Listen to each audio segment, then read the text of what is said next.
Hello student, last class में हमने physical change को पढ़ा था। फिज़िकल चेंज वो चेंज होते हैं जिनमें सब्सटेंस की फ़िज़िकल प्रॉपर्टीज़ में चेंज होता है, जैसे कि सब्सटेंस की शेप में, साइज़ में, कलर में और उसकी स्टेट में।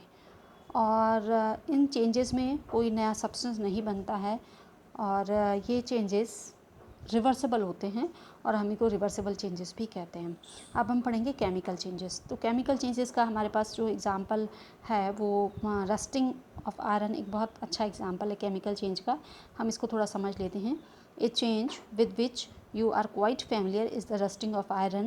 If you leave a piece of iron in open for some time, it acquires a film of brownish substance. अगर आप आयरन के किसी पीस को एटमॉस्फेयर में छोड़ दो तो जहाँ पर नमी भी है और एटमॉस्फेयर में ऑक्सीजन तो है ही, तो आप देखोगे कि उस पर एक ब्राउनिश कलर का सब्सटेंस लग जाता है, इकट्ठा हो जाता है और इसी को हम रस्ट कहते हैं। तो प्रोसेस को हम रस्टिंग कहते हैं।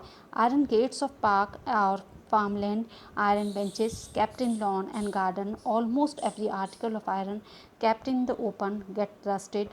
At home you must have seen shovels and spades getting rusted when exposed to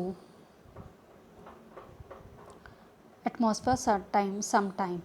In the kitchen, a wet iron pan often gets rusted if left in that state for some time.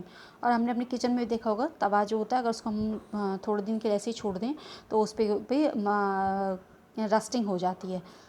Rust is not iron, it is different from iron on which it get deposited.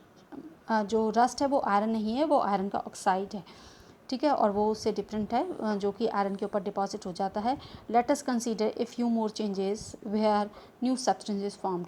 और हम कुछ और भी अब देखिए changes पढ़ते हैं जिनमें नया सब्सटेंस बनता है। तो एक्टिविटी 6.6 है, ये भी केमिकल चेंज का एग्जाम्पल है। तो इस एग्जाम्पल को पढ़ने से पहले हम ये बताना बहुत ज़रूरी है कि ये आप एक्टिविटी खुद करके नहीं देखेंगे और ये डेंजरस है, इसे करना अपने आप से करना डेंजरस है। Get a small piece of thin strip or ribbon of magnesium.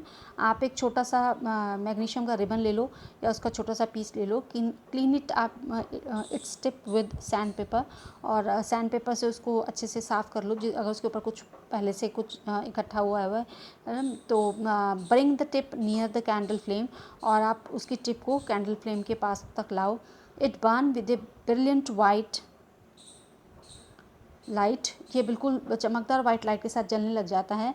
When it is completely burned it leave behind a powdery ash, और जब वो पूरी तरीके से जल जाता है तो वो एक पाउडरी ऐश हमें जो मिलती है, वाइट कलर की ऐश मिलती है। Does the ash look like the magnesium ribbon, क्या जो ऐश है वो मैग्नीशियम रिबन की तरह? नहीं, वो तो बिल्कुल पाउडर की फॉर्म में है। तो the change can be represented by the following equation. तो हम इस चेंज को इस इक्वेशन से समझ सकते हैं। मैग्नीशियम को जब हमने बर्न किया तो ऑक्सीजन की प्रेजेंस में बर्न किया, तो बर्निंग ऑक्सीजन की प्रेजेंस में होती है, तो क्या हुआ, मैग्नीशियम ऑक्साइड बनता है, मैग्नीशियम का ऑक्साइड बनता है और ये वाइट ऐश की तरह होता है।